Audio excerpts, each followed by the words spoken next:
I felt the presence of the woman in white before I heard her call, my body suddenly plagued by shudders and a sense of dark foreboding. The fear, the lament, and the pain ached through my ragged body, telling me she would be with us soon, to sing to us the song of the damned. Short, shallow breaths escaped my broken lungs as I felt her move closer to the ramshackle hut I call home. Suddenly, she let loose her screeching wail, sending me to the floor in a heap, sobbing and soaked in my own fear-induced urine. I now knew what my role was. My fate was sealed by the call of the Banshee, the cry of the woman in white. I shakily brought myself to my feet and slowly made my way to the door. My hand reached out and grasped the rusted metal handle. The door swung open, rusted hinges creaking, and for the first time in my bleak life, I saw the Banshee, the summoner of my kind to their demise or fortune. The woman's dress was so white, so pristine, it illuminated the perpetual night of the Black King's land. As my decrepit eyes ran over her, I was taken aback by her unyielding beauty. The white dress hung loose and translucent, showing her womanly curves and taut breasts. If my body wasn't so corrupted and diseased, I would have felt a masculine hunger, but all that ran through me was a sense of longing for a touch of humanity again. Her wailing song stopped abruptly as I made my way to her. Her glowing, white eyes stared at me as I kneeled before her otherworldly presence. Her disgust was palpable as she took in the sight of my wretched figure, and I counted myself lucky that I have not seen a mirror in thousands of years. I realized I'd been staring and cast my eyes down to the ground to not upset the one piece of beauty left in a world destroyed. But as I did, I felt her touch my broken body. The pains and aches of thousands of years of torment suddenly dissipated, while I felt my bones rebuild themselves and my ruptured organs mend. I heard a soft, melodious voice whisper in my head, "Arise." Hearing her speak to me sent a warmth through my body, a warmth that my people haven't felt in eons. I arose, quick to my feet, but kept my eyes down on the ground, still wanting to respect my savior. "You are the true chosen of the Black King," her beautiful voice whispered through my soul. "So many have failed, but you are the one who will bring us back the light." My heart leapt with joy. I was the true chosen. All the pain and torture were quickly forgotten, for I was to be the one who lit the darkness aflame and gave the Black King back his empire. The glory itself would be enough for me, but I would be rewarded with riches and land and maybe even my manhood again. I boldly looked into the empty eyes of the Banshee. If I was the chosen knight, why could I not? As I raised my eyes to hers, a smile appeared on her bright red lips that contrasted beautifully to her pale, radiant skin. She leaned close to me, and I felt the heat emanating off her lips as she pressed them against my mouth. It was as if she lit my body ablaze. Another first in ages. I felt passion burn through my body, and any fear I had for my coming trial subsided completely. I knew right then and there I would do anything to feel this every day.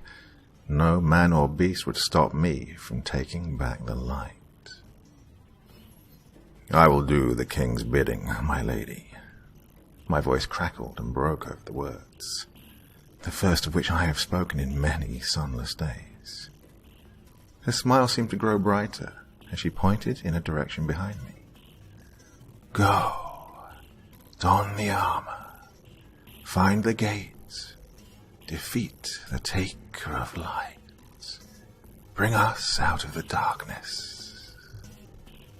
And with that the Banshee disappeared, back into the void from where she resides. The taker of light. Was it someone or something that took the light from our world? How? Why would something exist so cruel as to send millions into inflexible darkness? Whoever or whatever it is, I swear to defeat. I will be the king's chosen knight and bring light and warmth back to my home. If not for me, then for the beauty of the Banshee. Newly determined, and the thoughts of the lady's soft caress to keep me warm, I set forth on my destiny.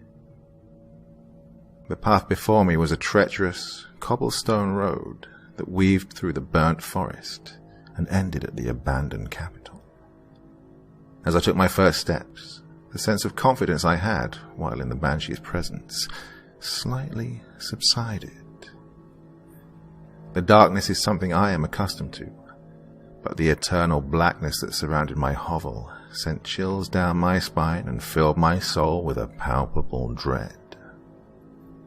I took a deep breath, feeling air fill my lungs, almost not noticing the lack of rattle in them, and moved forward at a slow pace.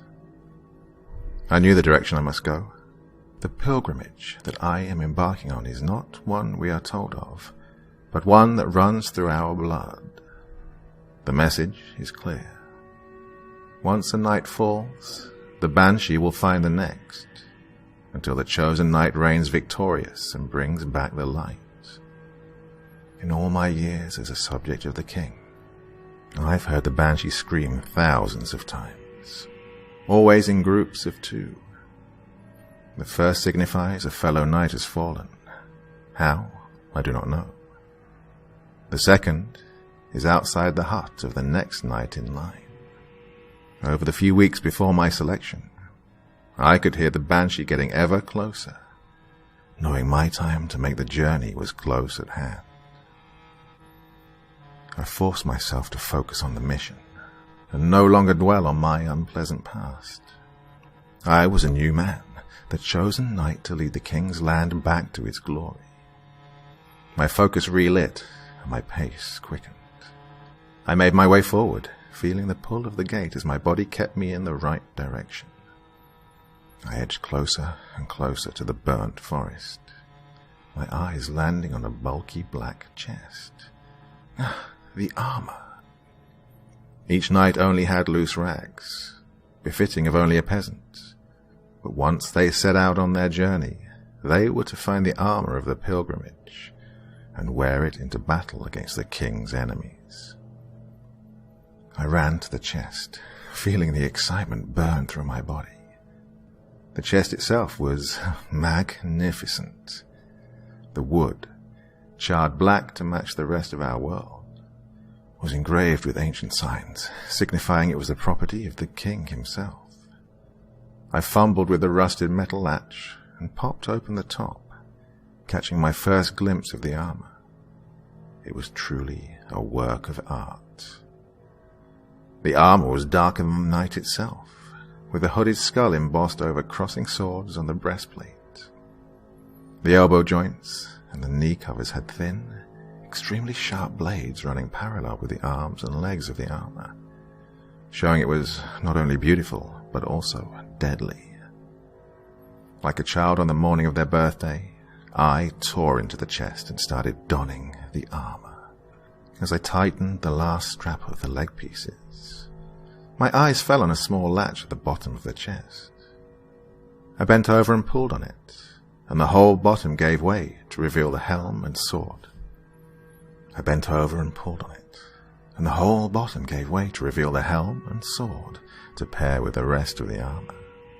The sword was a true longsword, 4 feet long with a thick, razor-sharp blade. The pommel and hilt were of true artistic design, a leather-wrapped handle and a pommel decorated by circular black stones. The helm seemed to focus on practicality, designed of black steel, with mail on the bottom to cover my neck. As I felt the armor caress my body, a feeling of power surged through me. I felt invincible and able to defeat any foe. I took off running towards the gate, no longer wary of what lurked in the dark, no longer fearing any enemy of the unknown. After running in heavy armor for what felt like an hour, I sat against a protruding stump, catching my breath and enjoying the feeling of air moving freely through my lungs. I removed my sword, relishing in the sharp hiss of steel scraping against the metal scabbard. With the sword held in my lap, I took the time to fully inspect its excellent craftsmanship. I ran my mailed hand against the blade, watching as it opened a small gash in the metal. This was truly a sharp blade, and the one who wields it should not be trifled with. But my attentiveness to the lethality of the weapon almost rendered me ignorant of the markings on top of the pommel. I picked up a small stick on the ground and scraped the caked dirt that covered up half the letters, and saw what was hidden there. She lies. There is no meaning. All a dream. What could this mean? They couldn't be speaking of the Banshee. One so pure could not lie. I shook off the momentary fear and smiled to myself. I looked up and said, "Attest, my king. My faith will not be so easily broken." Before I could finish my sentence, 3 figures entered my peripheral. I couldn't quite make them out. They were only shadows on the edge of eternal blackness. "Who goes there?" I bellowed, my confidence waning. "I am a knight of the king. You shall not impede my journey." Silence. Whoever, or whatever is out there, was either scared by my presence, or was biding its time to attack.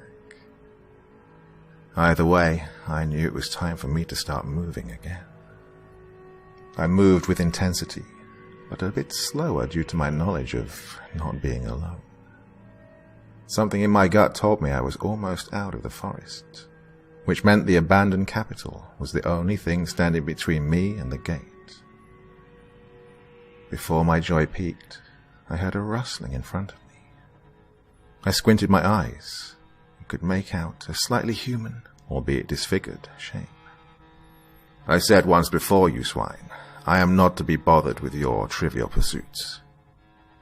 Again, silence. But this time the figure stood still, as 2 more flanked its position, their movements awkward and shambling. "Move out of my way, or I will cut you down where you stand." No response then. Faint laughter. "Fool, you are one of many," hissed one of the figures in front of me.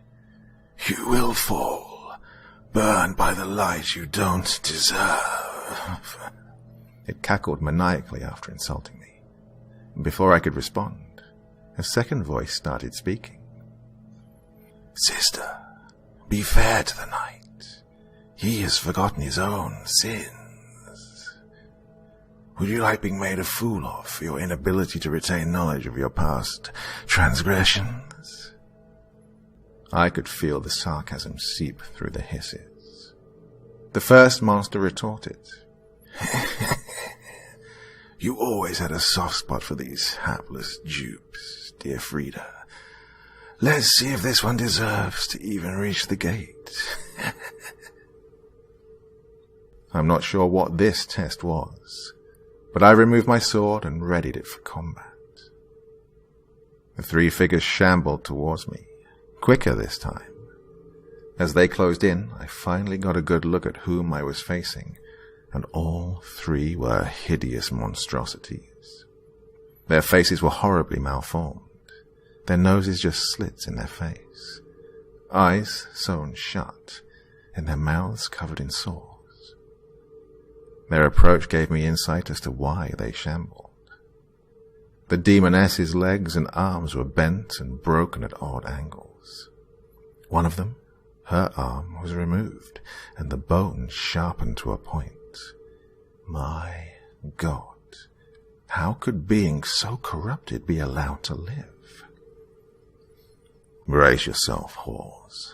My sword will tear you to shreds. I leapt forward, bringing down the crushing weight of my steel on the nearest beast. A shrill sound escaped her putrid lips where my blade skewered her shoulder, the noise reminiscent of the Banshee. I placed my booted foot against her midsection and yanked my sword free, bringing with it a thick, black blood that stunk of rot and decay. The monster laid on the ground, writhing in pain as her sister shrieked with rage and fear. The second advanced on me, this one armed with the sharpened bone. "You will pay for that, knight." The bone blade suddenly extended outwards and slashed towards my face. I brought up my weapon and parried the blow, the metal on bone creating a resounding thud. She came back at me again. This time, however, I was fully ready. I sidestepped gracefully, her momentum driving her forward until she tumbled headlong into the ground. Unkempt quim.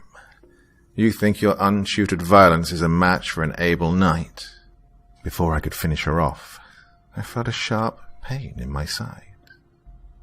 I looked down to see a rusted stiletto sticking into my armor. I turned and faced the third sister, this one clearly not as talkative. "Ha!"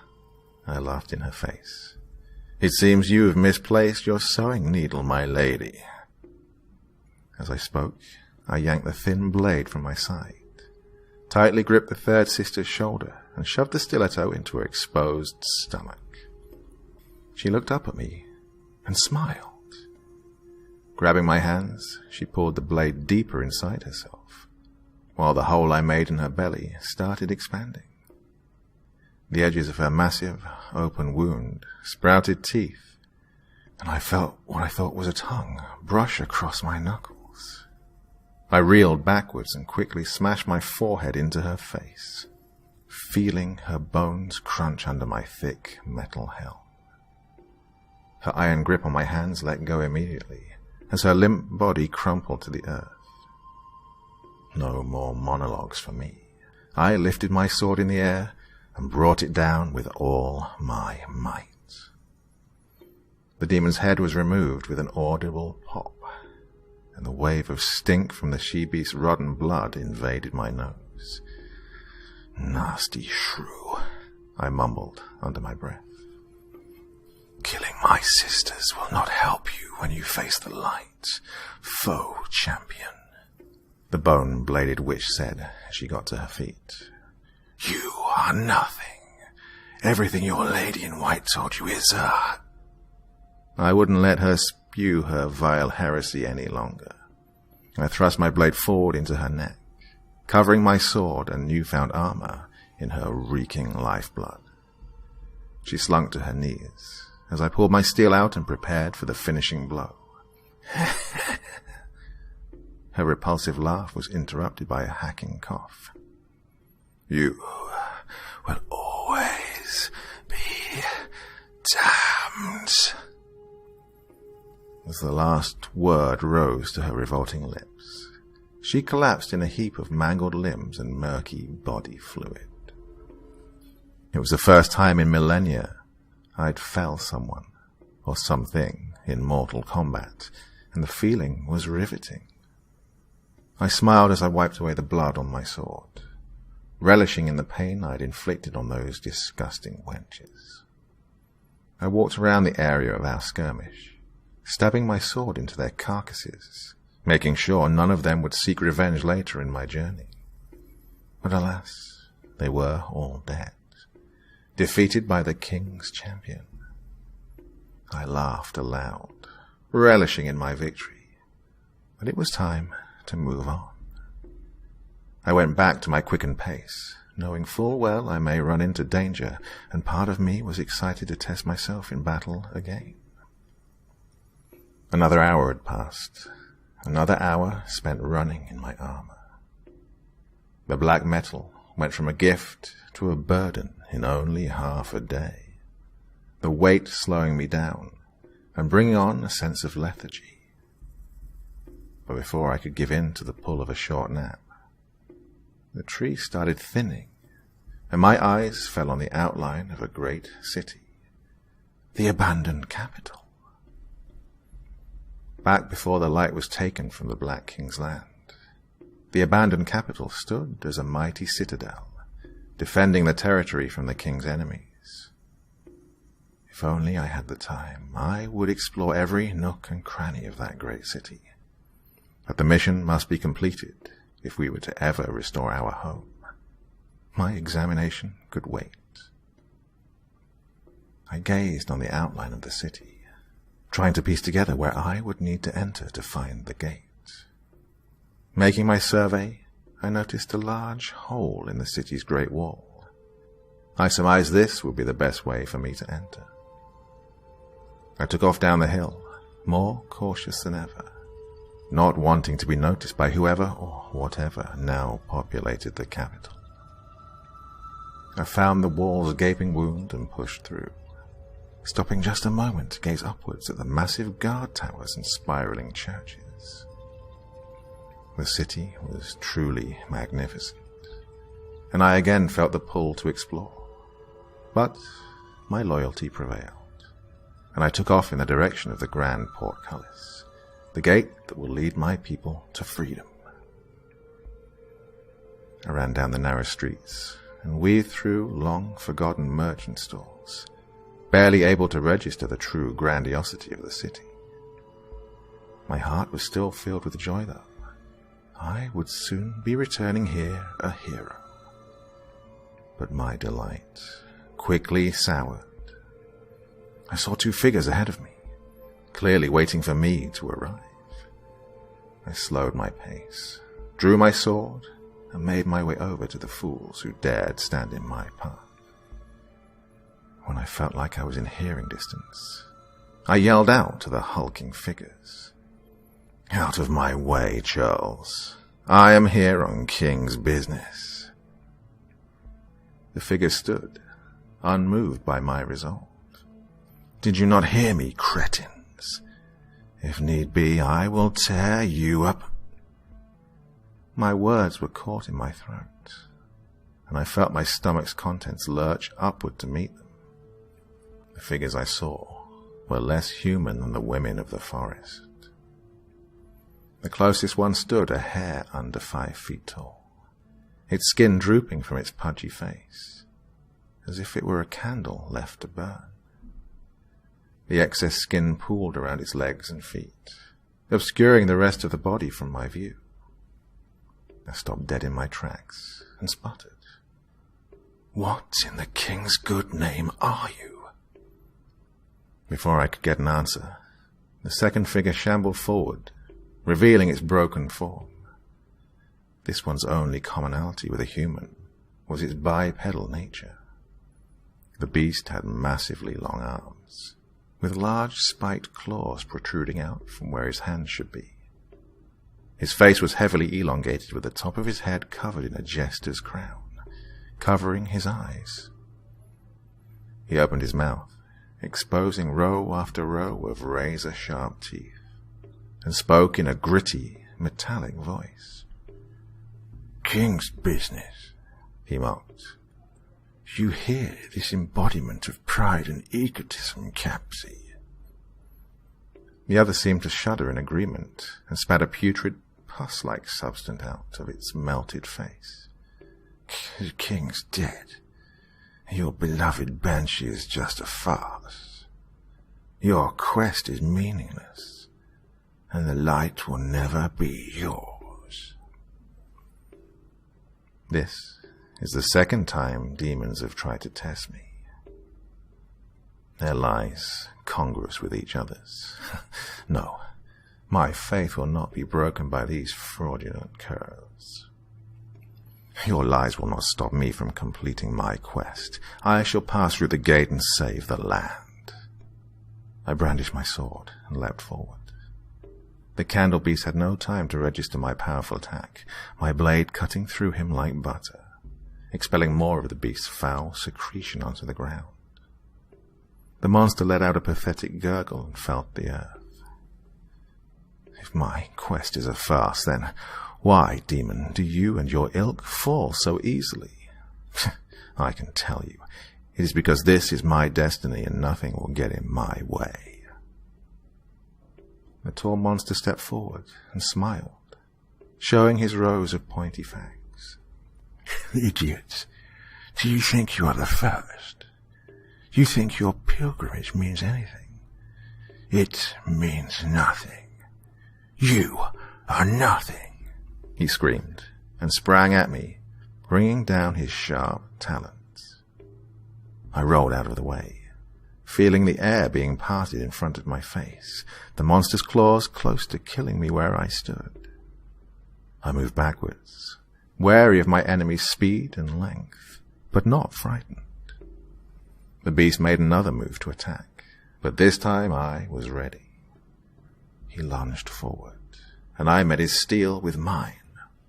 The loud twang of metal resounded through the empty homes of the great city, and sent us both reeling backwards. He came at me again and again, all of his attacks blocked until he hung back, exhausted from his futile attempts. Tired beast, I mocked. Do you understand now? I am the king's chosen. I will be the bringer of light. The beast smiled his toothy grin again and spoke. Oh, prideful knight, you are clueless. When I'm done carving you up, I will feast on your bones. He lunged again, but instead of blocking this time, I rolled forward and thrust my sword upwards. I felt as the blade pierced his flesh, disemboweling him in one fell swoop. The monster fell to the ground, coughing and spluttering as I moved in for the kill. Any last words, filth? I asked triumphantly. The beast turned his head to look at me. The jester's crown slipped and revealed a set of tired, defeated eyes. I try every time and nothing changes. You will see. This pilgrimage is... The beast slumped forward, no longer able to speak. It moaned pathetically one last time and died on the spot it lay. All these demons trying in vain to break my faith. I almost feel bad for the louts, but being the king's chosen, I don't have time for pity. Within minutes of my last trial, I was moving swiftly towards the city's edge, finally glimpsing the back walls of the abandoned capital. I climbed a short section of broken wall, landing with a thud on the other side. I dusted the dirt from my armor, and I looked up, seeing the majesty of the gate for the first time. Tears welled in my eyes as I made the final steps towards my fated destination. When I was mere inches from the gate, the feeling of the woman in white's lips grazing mine hit me like a brick. My body shuddered in delight. It was a sign. I've done it. I've completed my pilgrimage. The minute I walk through the gate, the world will have light again. I smiled triumphantly, ripping off my helm, and made the step into the gate. Oddly though, the minute my foot went through the portal, all my good feelings dissipated. The pain I felt for thousands of years returned tenfold. I pushed through, thinking this was one last test of faith, but I couldn't be more wrong.